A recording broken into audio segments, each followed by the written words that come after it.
Welcome to Introduction to Digital Photography. I'm Caitlin, and today I'm going to show you how to take better portraits in 3 simple steps. First, we're going to talk about zoom and how to frame your subject. Second, we're going to talk about isolating your subject from the background. And finally, we're going to talk about choosing the best lighting situations that really flatter your subject.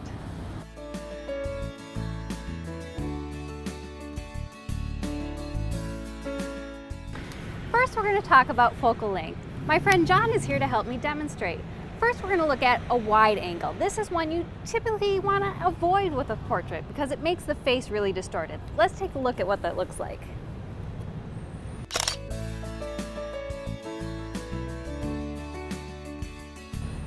Now you'll notice that not only will his face look really wide in the picture and distorted, but I had to get uncomfortably close to him. Now let's take a look at what it looks like when I zoom all the way back.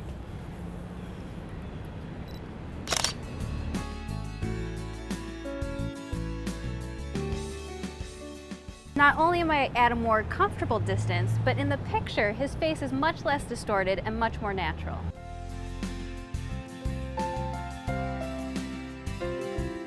The aperture setting on your camera will determine how much of your photo is in focus. For example, a high number, like f/22, will have not only your subject, but also the background in focus.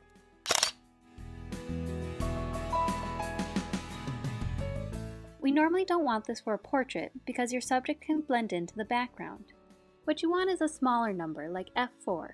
This will blur the background, isolating your subject and keeping the focus on them.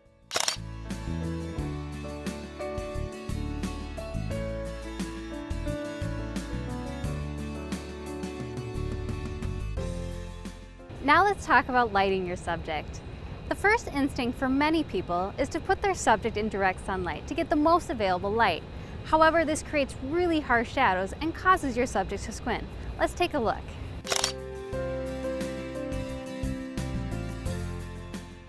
Now let's take a look at dappled light, the kind of light you get when someone sits under a tree, for example. The problem with this lighting is that it's uneven. You have shadows in some places and highlights in the other.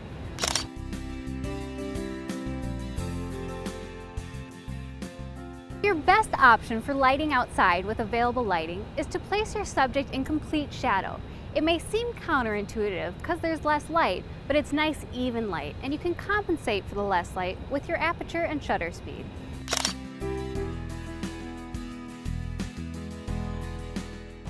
Well, that's it. So remember, the next time you take a picture, remember to zoom in, pick a small f number, and to put your subject in the shade.